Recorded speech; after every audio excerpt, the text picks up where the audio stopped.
qu'est-ce que je fais si j'ai pas envie de prier? C'est la question qu'on va essayer de répondre ensemble aujourd'hui.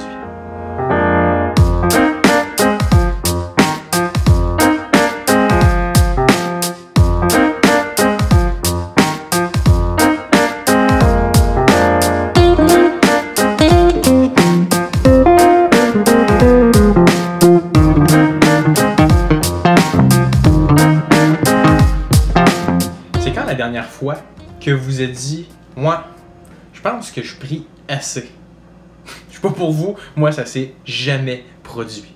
J'ai l'impression qu'au contraire, la norme c'est qu'on a de la difficulté avec la prière. Et peut-être pour plusieurs d'entre nous, l'une des principales difficultés qu'on a avec la prière, c'est qu'on n'a pas envie de prier. Il y a comme rien qui nous motive, peut-être émotivement, à prier. Hein, pour certains d'entre nous, la prière va être une discipline, quelque chose qu'on va répéter. Et malheureusement, comme toute discipline, les choses peuvent devenir religieuses, monotones, même plates. Si on prie d'une manière disciplinée, peut-être qu'à un moment donné, la prière devient plate et qu'on n'a juste plus envie de continuer cette routine qui est plate-là. Il y en a pour d'autres qui vont prier selon comment est-ce qu'ils se sentent. Mais si on leur demande s'ils pensent prier assez, peut-être qu'ils vont dire « Ouais, il me semble que je devrais prier plus, mais j'ai pas envie de prier, fait que je prie pas. » L'affaire, c'est que bibliquement, la prière, c'est de pouvoir passer un temps de communion avec notre Dieu. Ouais, mais j'ai quand même pas envie de prier. Pourquoi? Et c'est justement sur ça qu'on va essayer de se concentrer. Pourquoi est-ce qu'il y en a qui n'ont pas envie de prier? Et pour alimenter notre réflexion, on va s'appuyer sur la réflexion d'Adriel Sanchez, qui lui cherche à approfondir quels sont les problèmes potentiels de notre manque d'envie de prier. Il va attirer notre attention sur le fait que derrière nos sentiments, des fois, se cache notre chair. Pas tout le temps, mais des fois, notre chair va venir motiver quels sont les sentiments, quelles sont les émotions que je ressens, et donc notre attitude par rapport à la prière. Pour comprendre l'impact de la chair sur notre vie de prière, on va retourner dans un épisode qu'on connaît probablement assez bien chacun d'entre nous, le jardin de Gethsémani, où Jésus a prié.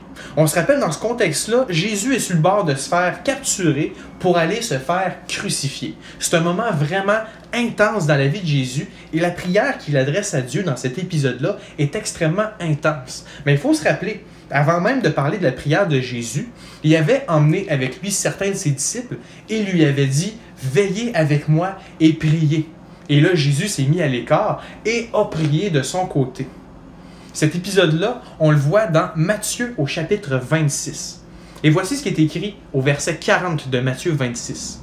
C'est écrit « Et Jésus vint vers les disciples qu'il trouva endormis.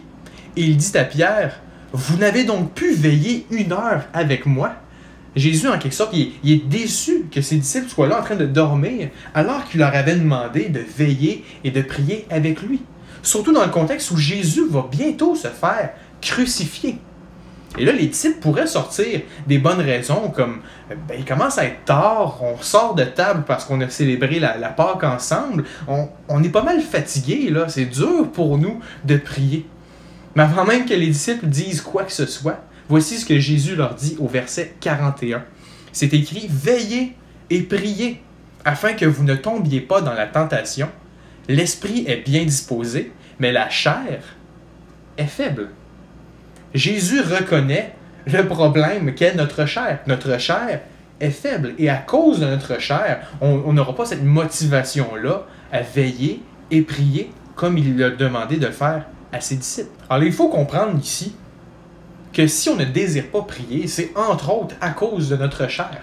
De nature, notre chair ne nous motivera pas à prier, parce que de nature, nous sommes pécheurs, et ça veut dire rebelles à Dieu.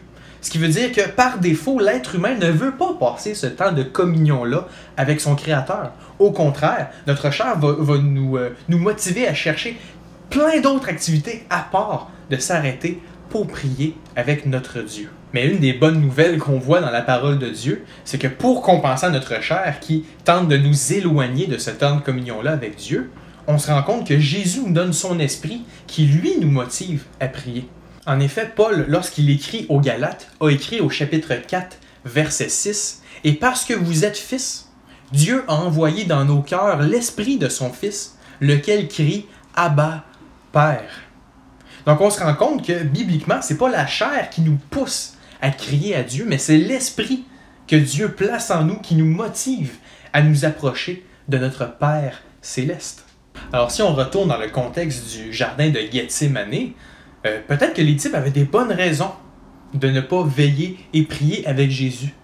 Mais comme on a vu, la seule chose que Jésus fait, c'est qu'il les regarde et il leur dit « Veillez et priez, obéissez à ce que je vous commande. » Et donc l'une des premières choses qu'on peut faire lorsqu'on n'a pas envie de prier, c'est d'obéir quand même et de chercher à prier Dieu selon la volonté que l'Esprit de Dieu place en nous et non selon la volonté que notre chair nous donne. Et lorsqu'on choisit d'obéir par la puissance de l'Esprit, il peut se passer quelque chose d'incroyable, même si, à la base, on n'avait pas envie de prier. Ouais, mais Charles-Étienne, pourquoi j'ai pas envie de prier? Pourquoi j'ai pas envie d'obéir à ce commandement-là? Eh bien, il faut comprendre que derrière notre obéissance, il y a la foi. En effet, notre chair ne peut pas nous permettre d'obéir assez pour satisfaire toutes les attentes de Dieu. Non, pas les super clairs à ce sujet-là. Il n'y a pas d'œuvre qui nous permet de mériter l'approbation de Dieu. Enfin, un verset super connu, Éphésiens 2 au verset 8, Paul écrit à ses lecteurs « Car c'est par la grâce que vous êtes sauvés, par le moyen de la foi. Et cela ne vient pas de vous, c'est le don de Dieu. » Donc cette foi-là n'est pas quelque chose que j'ai produit en moi, c'est un don qui vient de la part de Dieu. Alors lorsque j'ai la foi en Jésus, d'abord je reconnais que je ne suis pas capable de satisfaire les exigences de Dieu. Je reconnais en fait qu'il y a seulement Jésus qui a été capable de satisfaire toutes les attentes de Dieu à la perfection. Je crois que Jésus est mort à ma place, subissant la conséquence de ma désobéissance. Je crois aussi que Jésus est ressuscité d'entre les morts, me montrant donc qu'il est vainqueur sur la mort et qu'il peut donc m'offrir la vie. Et donc celui qui a la foi en Jésus, c'est celui qui croit qu'il y a seulement l'œuvre de Jésus qui peut le sauver. Et donc Paul qui nous dit que la foi est un don de Dieu, va aussi écrire à ses lecteurs quelle est la conséquence de cette foi-là. En effet, dans Éphésiens 2, au verset 10, il écrit « Car nous sommes son ouvrage, ayant été créés en Jésus-Christ pour de bonnes œuvres que Dieu a préparées d'avance, afin que nous les pratiquions. » Donc la foi, oui, reconnaît le fait que je suis incapable par moi-même, par ma chair, d'obéir à Dieu. Mais la foi me pousse à l'obéissance. La foi me motive à embarquer dans les bonnes œuvres que Dieu lui-même a préparées d'avance pour moi. Alors si c'est la foi qui me motive à l'obéissance, est-ce que c'est parce que je manque de foi que j'ai pas envie de prier? C'est vraiment un problème de quantité de foi dans ma vie? Jésus avait déjà anticipé ce genre de questions-là. Et en fait, dans Matthieu au chapitre 17, au verset 20, Jésus dit « Je vous le dis en vérité, si vous aviez de la foi comme un grain de sénévé, vous diriez à cette montagne, transporte-toi d'ici là, et elle se transporterait. Rien ne vous serait impossible. » Et donc Jésus est en train de dire à ses disciples, c'est pas la grosseur de la foi qui importe. Alors, si vous aviez de la foi comme un grain de sénévé, qui est une toute petite graine, vous seriez capable de faire des choses incroyables. Donc si c'est pas la quantité de foi qui change quelque chose, c'est donc en qui nous avons foi qui change quelque chose. Parce que Jésus, lui, le Fils de Dieu, est capable de faire l'impossible. Et c'est donc ma foi en Jésus qui permet de passer à l'obéissance. Mais Charles-Étienne, pourquoi j'ai pas envie de passer à l'obéissance? Eh bien, si on creuse un peu plus en profondeur, derrière la foi qui nous pousse à l'obéissance, il y a la parole de Dieu. En effet, on a vu que la foi est un don de Dieu selon Éphésiens au chapitre 2. Mais comment ça se fait que moi, en tant qu'individu, je place ma foi en Jésus? Pourquoi est-ce que moi, je crois en Jésus-Christ? Eh bien, Paul dit dans Romains au chapitre 10 au verset 17, « Ainsi, la foi vient de ce qu'on entend, et ce qu'on entend vient de la parole de Christ. » Donc, si nous avons la foi en Jésus-Christ, c'est parce que quelqu'un nous a présenté le message de Jésus-Christ.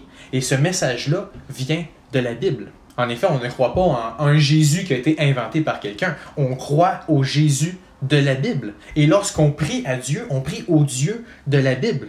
Donc c'est clair que les enfants de Dieu ont besoin de la Bible pour non seulement qu'ils puissent avoir la foi, mais aussi pour motiver notre foi. Lorsqu'on prend le temps de lire la Bible, on se rend compte que la parole de Dieu nous enseigne qui est Dieu, comment il est grand, pourquoi est-ce qu'il est bon d'être en communion avec lui, et la Bible nous enseigne même qu'est-ce qu'il faut qu'on demande à Dieu. Il faut comprendre que lorsqu'on n'a pas envie de prier, généralement le résultat c'est qu'on ne prie pas. Et lorsqu'on embarque là-dedans, ça veut dire qu'on n'aura pas plus envie de prier parce qu'on oublie qu'est-ce que la prière et donc on ne priera pas et on embarque donc dans un cercle vicieux. Et pour éviter d'embarquer dans ce cercle vicieux-là, au lieu d'entretenir nos cœurs avec notre chair, qui ne nous motivera jamais à nous tourner vers notre Créateur, entretenons notre cœur par la parole de Dieu. J'aimerais donc nous lancer un défi ou faire une proposition pour venir motiver notre vie de prière, d'apprendre à prier la parole de Dieu. En d'autres mots, lorsque j'ai pas envie de prier, lorsque j'ai l'impression que mes mots sont à sec, je ne sais pas quoi demander à Dieu, avant même d'ouvrir la bouche vers Dieu, prenons le temps d'ouvrir l'oreille sur ce qu'il a à nous dire dans sa parole. Je nous encourage d'abord, pour ceux qui ne sont pas habitués de prier la parole de Dieu, d'apprendre à prier les psaumes. Prier un psaume, c'est d'abord de choisir un psaume parmi les 150 qui sont disponibles dans la parole de Dieu, de le lire et de prier selon ce que le psaume nous apprend. Je vais donner un exemple bien simple. Vous pouvez choisir le psaume que vous voulez, peut-être un psaume qui est cher à votre cœur. On va y aller par exemple avec le psaume 23. Donc admettons que je prends le psaume 23, je peux choisir de lire un ou plusieurs versets et ensuite prier sur ce que j'apprends dans ces versets-là. Par exemple, au psaume 23, ça commence en disant « Cantique de David, l'Éternel est mon berger, je ne manquerai de rien. » Et là, je peux arrêter ici et prendre le temps de prier selon ce que ce verset m'apprend.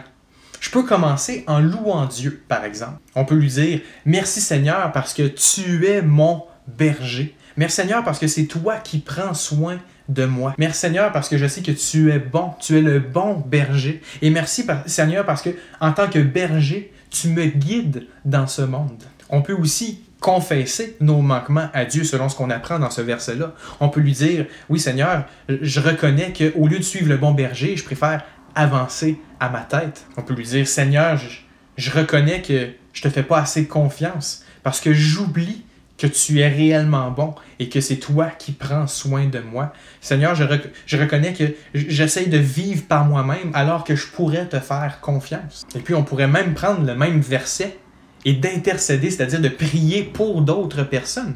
On peut par exemple dire « Seigneur, sois le bon berger de mon frère ou de ma sœur. Prends soin de cette personne-là. Veille sur les besoins de tel individu ou telle autre personne. » Et là, on a juste lu le premier verset.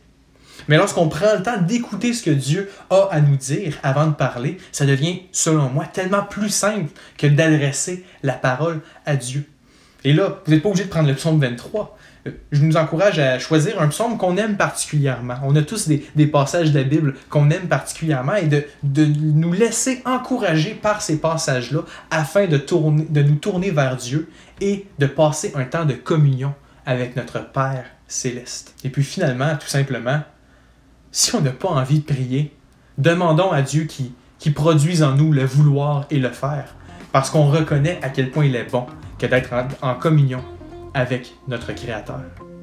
Sur ce, que Dieu vous bénisse.